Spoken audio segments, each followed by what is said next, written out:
explain to the governors the strain that the National Treasury is undergoing, and they have understood, and after lengthy negotiations we have agreed that the National Treasury will disburse by the end of this week monies owed to the counties for the month of April.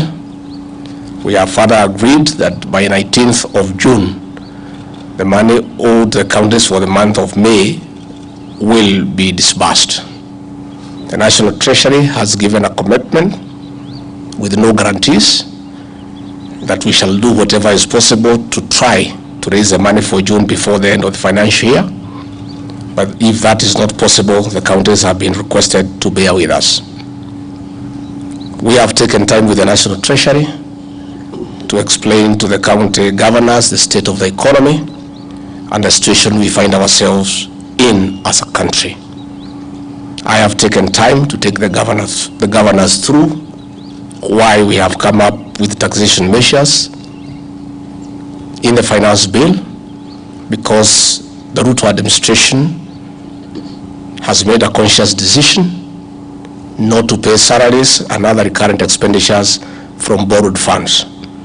We have agreed as a government that all recurrent expenditure will be made from our own revenue. That is why we have certain measures to collect more revenue to avoid borrowing, because it is not sustainable. The country is having a 10 trillion debt that is not sustainable, and we cannot borrow anymore, save for development. As we have said repeatedly, if you find yourself in a hole, you stop digging and figure out how to get out.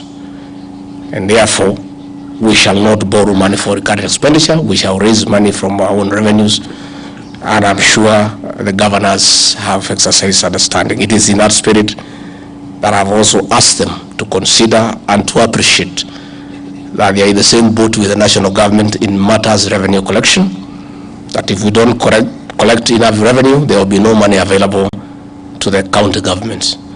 So we have requested them, even as others criticize measures that have been taken in the finance bill, the governors should be cautious of joining the choir, because if we don't collect enough revenue, they are the ones who will be having a problem, because there will be no money for disbursement.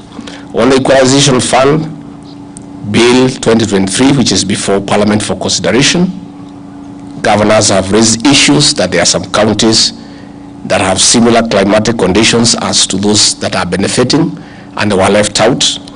We have agreed that there will be a meeting to interrogate and review the criteria that was used to identify those counties that should be beneficiaries of the Equalization Fund, with a view of ensuring there is fairness and equity.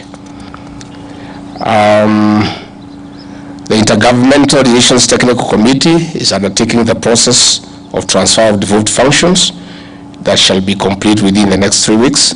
Thereafter, I have been mandated to convene a special meeting of IBEC to consider the report and make the requisite recommendations.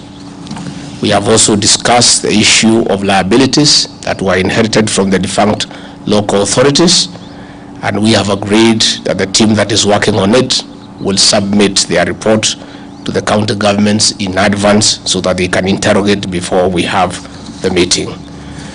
In a nutshell, we have also agreed that the new policy of continuous engagement by the Ruto administration between the national and the county governments continue. Again, we have restated that the two governments are one, we serve the same people, and we have therefore encouraged cooperation at all fronts. And before I forget, we also agreed on the issue of mining. The governors have raised concern of their coordinated approach towards exploiting minerals in the entire country, and information has been forthcoming to county governments.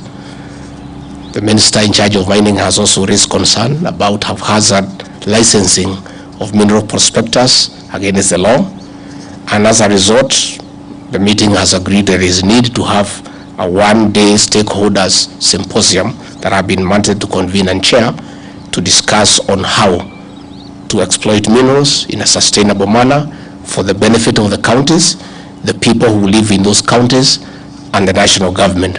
because this will be a good way again to enhance our revenue collection, both for the